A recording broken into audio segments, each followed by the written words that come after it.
Okay, I want to talk about something very controversial.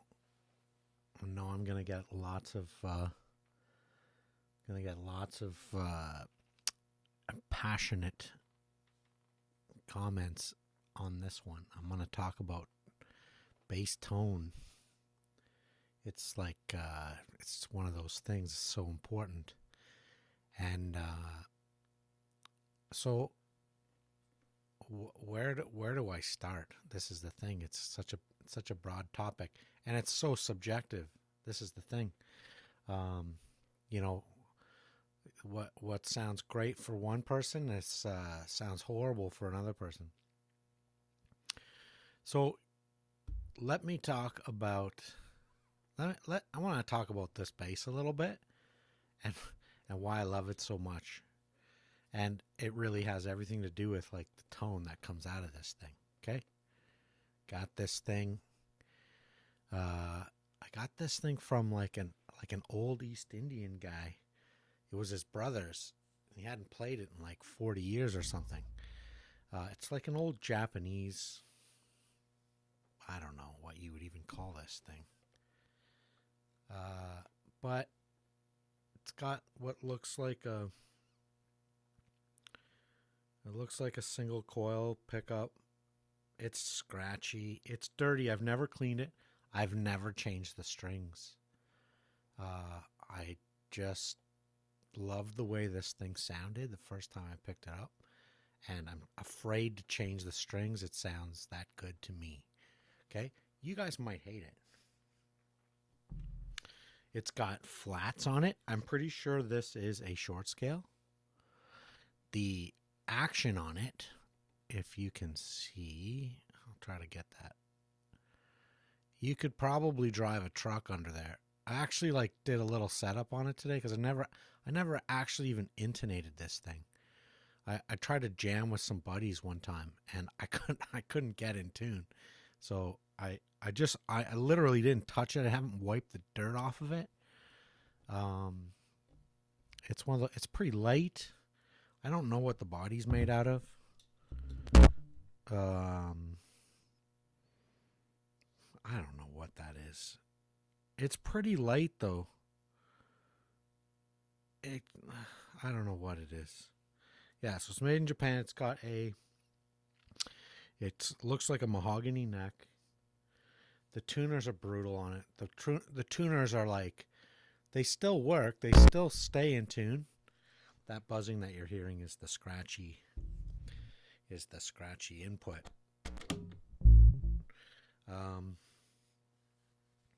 And it's got this cover, and the only thing that I've done to it is, you'll notice inside here I've got a foam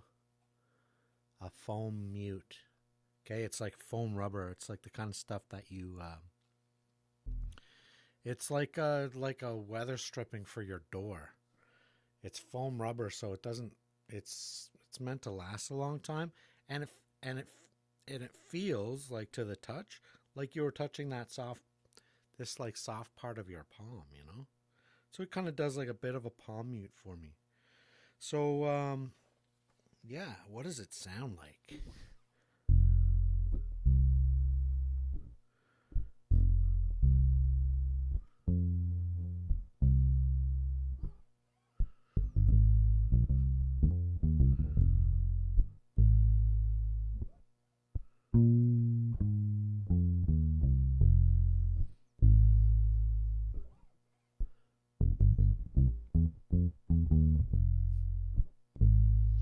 Sorry for all the. I tend to breathe heavily when I play. I know it's irritating to listen to. I'm sure the mic's picking all that stuff up. But that kind of a tone may not be your thing. Okay, it may not be your bag at all. Uh, Let me tell you what I like. Let me start by getting subjective here and what I really dig in a bass tone. Okay. I like, first of all, I don't like it too bright. I've said this before. And typically what I will do, actually, like when I pick up a bass, I used to just crank all the knobs. I used to just leave like the treble at 10 and the volume at 10. I started kind of doing the opposite now. What I'll do is when I pick up a bass is I'll pick it up. I'll actually roll the treble all the way off. I don't like the way that sounds. It's just too dark. But I'll roll it up until I start hearing the finger attack I like. I don't care what the number is. I don't care where it lands. I use my ears to kind of figure out, like, what do I like. I don't know if you're picking. I'm hoping that YouTube is picking this up. But I'll kind of listen for, like, how does the attack come off, okay?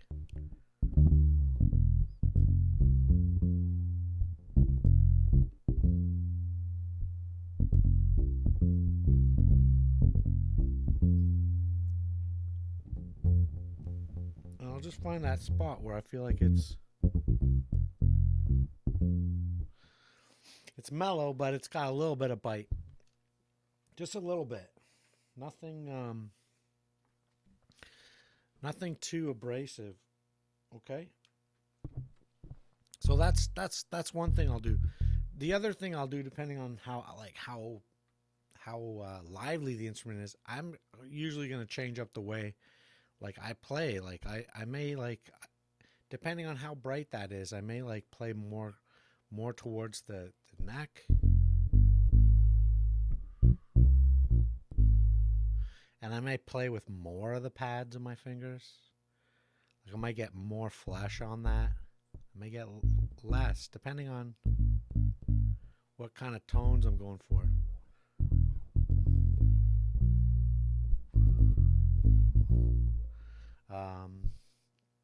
Yeah, so I'll actually use my tone control. I don't know if you guys use your tone controls.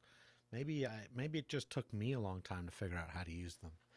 But yeah, instead of leaving them wide open, I just kind of turn them all the way back, and then I roll them forward until, just until I get the sparkle I want without it, like, overwhelming the warmth. And so it's a very subjective thing. Here's the other thing.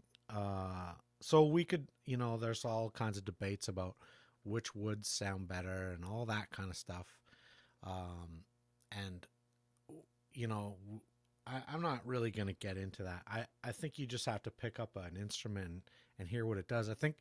I would argue, like, the string choice you make, on the pickups, obviously, and all that stuff. But besides all of that, one thing that a lot of people don't realize that really affects their tone, from a setup perspective, is how high their action is. And when I first started playing, it was really important for me to, like, it was really important that the bass feel easy to play. And we don't want to create effort, right, for ourselves. But you have to balance that against, like, what are you trading off? Are you making some trade-offs? And you won't know that until you start, like, kind of like playing around with these things, okay? So this bass, for example, has, like, a pretty, like, I don't set up my basses all the same. Like, I try to let the instrument, like, show me where its sweet spots are. And for this instrument, it sounds best. The sustain sounds where I want it. The attack sounds where I want it. And so much of that has to do with that action. And of course, the action has everything to do with the height of your saddles and the curvature of the neck. Okay. I don't think I'm going to get this, but this has got a pretty, it's it's got a decent bow in the neck. Okay. And you can hear, like, when I play, the sustain on this is just, it's it fades out. And I'm sure YouTube, the compression on YouTube is gonna is gonna de-emphasize that. But you know, this with that mute in there, and the action the way that it is, this thing kind of like it starts approaching like an upright bass kind of tone.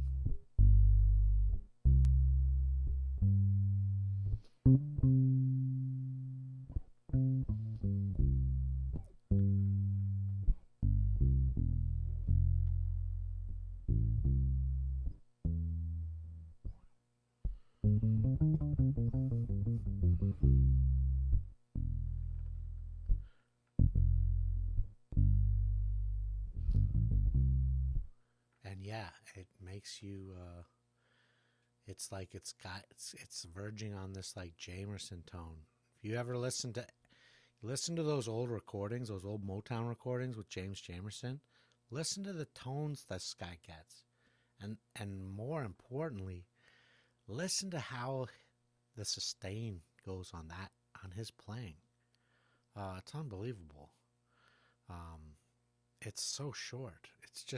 It's like the strings are so dead, but so beautiful. Um, yeah, like that's like for me tone wise, those old school sounds, they're just like holy grail stuff, you know. Or like some of Paul McCartney's bass tones, just ridiculous. That super warm and pillowy and oh, easy on the ears, man. Yeah. So I've been blabbering about tone here for too long, I think already. Yeah, I guess the takeaways on this one, I'd say, is if you're feeling unsatisfied with the tones you're getting, maybe try changing up a few things. You know, like I think you'll find like changing the strings. You know, like going from round wounds to like flats, for example. Like you're gonna see a pretty dramatic difference. Okay, and usually if you put on, you know, go from round wounds to flats, you're gonna have to readjust your action and your neck relief, because typically your flat wounds are going to be stiffer. They're going to have more tension on them. They end up pulling your neck forward a little bit, so you end up usually having to like readjust anyways. But like play around with the action and listen to what a higher action does to the sustain and the attack of the notes you're playing. It just can transform an instrument. Yeah. Yeah, and the other thing you may want to try is like a lot of these old instruments that had the ashtray cover on them, they had a piece of felt like stuffed in there. The old Fenders, where this idea is borrowed from, this ashtray cover, they had they had a I think it's like a felt. It's basically like a felt pad that kind of muffled the strings a little bit, and the point of that at the time was to kind of keep the bass sounding a little bit like it's daddy, the big upright bass there, and kind of deaden the sustain. Oh, yes, I know I do this, and I'm leaving this to the end because I don't really want people to know this, but I'm going to share it with you. So I've gone through, I'm telling you, I've tried like every overdrive, every like preamp pedal there is, okay? Sans amp, all that stuff. And when I say I've tried them all, I've tried a lot. I haven't tried them all, but I've tried many of them, okay? And what I've found from if I push on these strings, you can hear that. I'm getting overdrive. What I'm using, and I like to be able to control that with my volume. I can kind of dial in how much how much I ultimately want. If I'm playing hard and I want it to start to break up a little bit, um, I use one of these like mic, these like art microphone preamps with a tube, just a 12AX7 tube in them. They're amazing. They don't have any. They've got like some super basic features. You can tweak the gain on them, and they're very transparent. They're very like organic sounding. I'm plugging that into like an old Galen Kruger 400 RB. Normally, when I'm playing live, right now I'm just going through that, and it's going into my interface here, so you guys can hear my bass. But as far as like a preamp goes, these things are like I think I bought mine for like $40 used.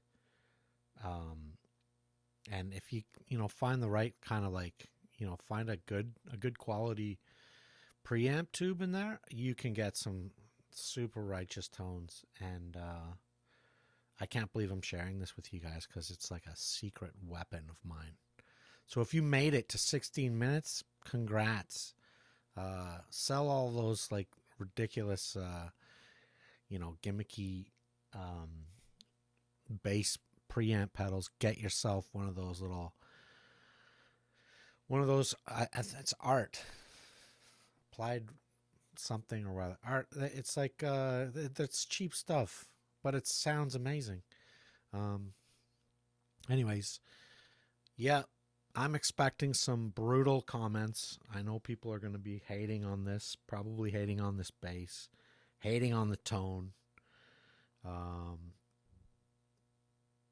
Anyways, so be it. I dig it.